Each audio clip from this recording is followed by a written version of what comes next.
The kingdom of Denoric has heard nothing from the other kingdoms for 7 months.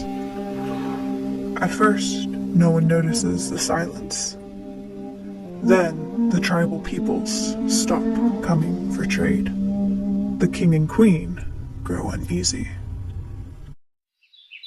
Not that this concerns Ira Dulas.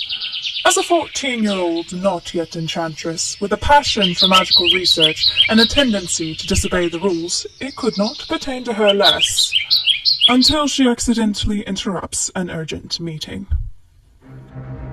Ira has no desire to take a month-long journey across the tribal lands to the kingdom of Lewin, but it is either leaving or washing her school's dishes for the month. So she embarks with her mentor, an enchanter, and another student. The travels go precisely to plan. The party meets with no one. But when they arrive in Lewin, the party senses a growing presence of evil in the once beautiful kingdom. With troubled hearts, they hasten for Denoric, praying they can warn their country in time.